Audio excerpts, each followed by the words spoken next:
So I got a DM from a fellow veteran. They were venting to me and then they asked me this question: why is it that the transition is so hard? I'm going to share what I told him in the hopes that it'll help other people, not just veterans, but people that are transitioning as well. Because here's the fact of the matter: no matter what stage of life that you are in, transitions are painful. I don't just mean tough. I don't just mean challenging. I mean they hurt mentally, sometimes physically.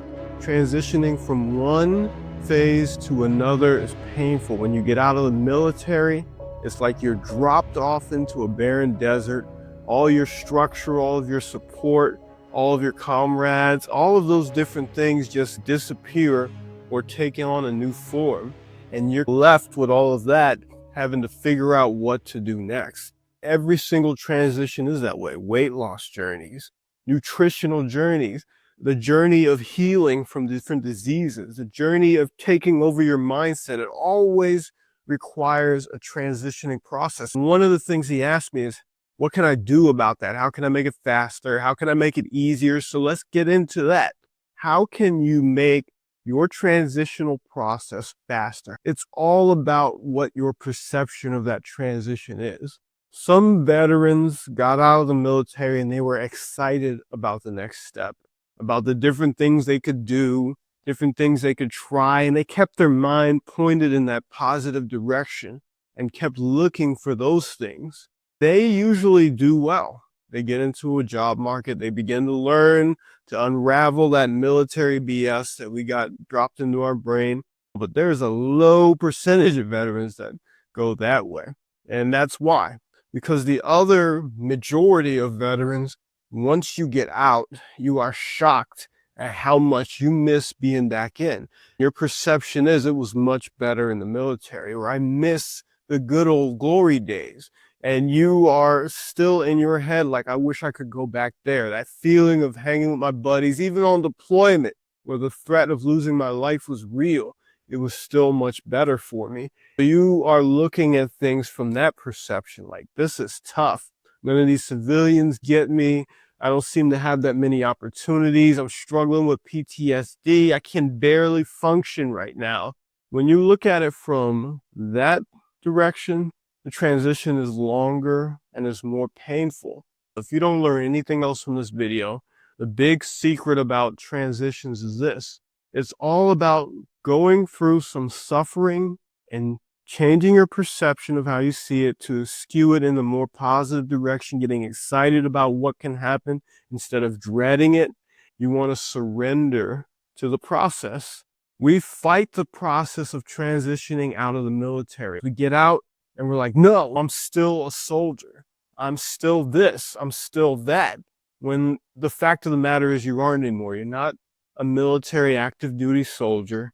You are now a veteran. And the beautiful part is there are other veterans around too. So you're not alone. So that brings me to my next point. Number one point was, watch your perception of things.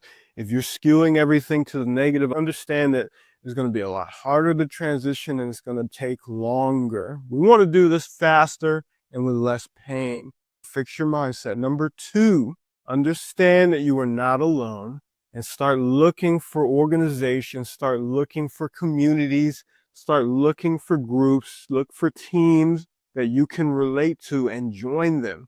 Take part in these teams. Bonus points if they're actually doing active activities that you can take part in. It's much easier to get through that uncomfortable period where you don't really know anybody if they're taking part in different activities or they have a bunch of people that you can relate to. If you're a veteran, yes, look for veteran organizations. Of course, they're going to understand what you're going through, but also look into the civilian side of groups as well. Like for me, when I got out, I joined a calisthenics group. We would go out to the park every weekend and train. I looked at all these different people in these different places in their fitness journey, working their ass off. I found this camaraderie in the calisthenics community. That's one of the things that saved me. Be open-minded about it. That is actually my last point.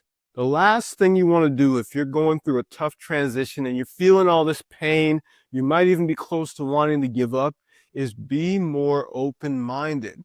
You know how many times after I got out The solutions, the opportunities, the resources were smack dab in front of my face, and I never saw them because I was just so closed-minded. Things have to go exactly this way, and if they're not, I'm failing or I'm screwing up. If you can get yourself to be more open-minded about what's around you and start to take survey of the resources of the people and all those things that you have available, you're going to start to realize that you're the only person making this more painful and more tough than it really needs to be.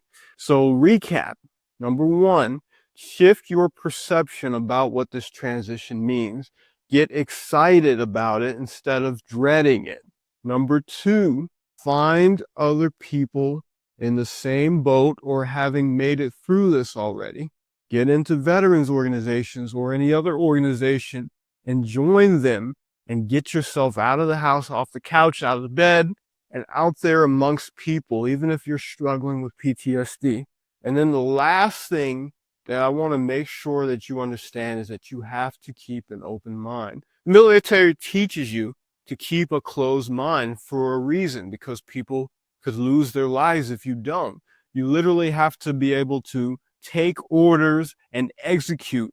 There is no real gray area that you're allowed to operate in. Some do, but you're not truly allowed to operate in a gray area. But now that you're out, it's all a gray area. Now that you're transitioning, it's all a gray area. So keep an open mind and don't judge something until you've tried it. Now, I want to leave you with this last point, and this is huge. It is this: transitions are tough and painful because it is like you are destroying yourself from the ground up and then rebuilding yourself again.